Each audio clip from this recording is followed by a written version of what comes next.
Hey.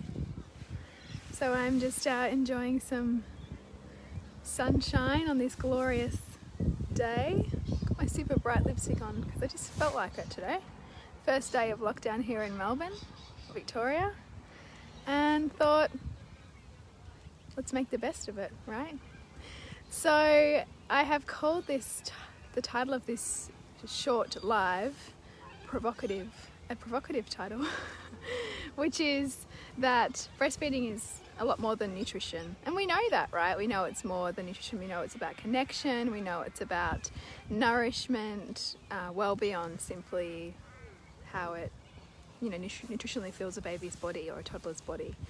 But it's also a relationship. And when we come at breastfeeding from an attachment kind of focus, we can sometimes lose sight of our own needs in that relationship, and we can sometimes focus more on whether we're giving our child enough without asking ourselves whether it's working for us at this point in time, or whether it's working with the family dynamic as well. And so as I was thinking about that, and there's lots and lots of questions coming through in our Facebook group for the masterclass I'm running tonight, I really thought that that's a really pertinent point to make clear, that breastfeeding as a relationship means that at every point as in that journey of relationship with your child, it's a check-in process for yourself around how this is working for you, as well as how it's working for your baby or toddler. So if they're coming up to you wanting feeds and your body's saying no, what do you do then? Do you override your body because your child needs your body in that moment? Or can you check in with your body and your no and set a boundary in a really loving way that respects your body and also their needs?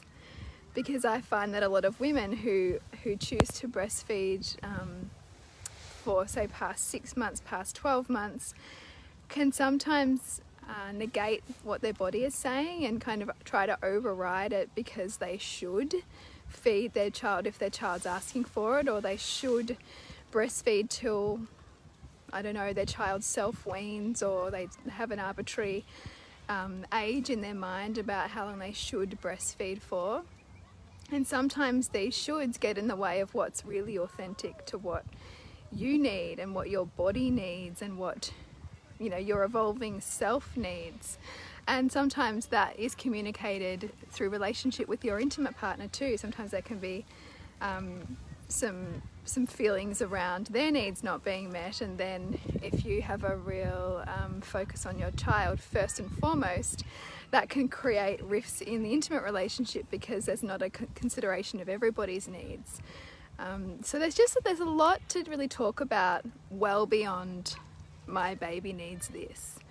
There's a lot to consider around what you as a woman need and want, and honouring that, and how you can really beautifully create transitions that work for both you and your child, that don't need to be all or nothing, that don't need to be either or, but that can be a really loving and relationship building and like lifelong learning opportunity for them to understand consent and respecting people's bodies, and therefore respecting their own body, because they learn most what is modeled for them.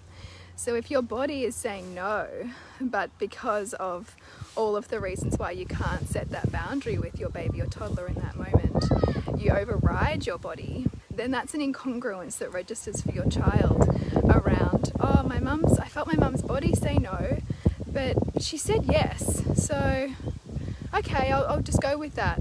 And that can become an internalized pattern within our children around not listening to what our body is saying.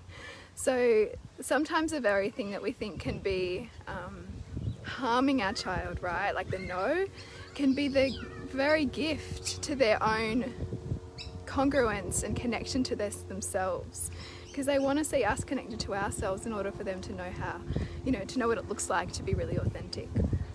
So this is just one of the many things we're going to cover in the masterclass tonight, which is called Ready: Weaning Transitions You and Your Baby.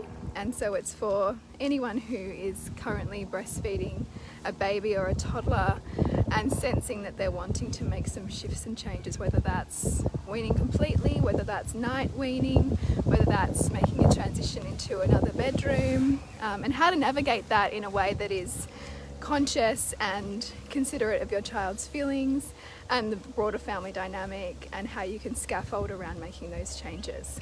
So if you want to join me, I will drop the link in the comments. See ya.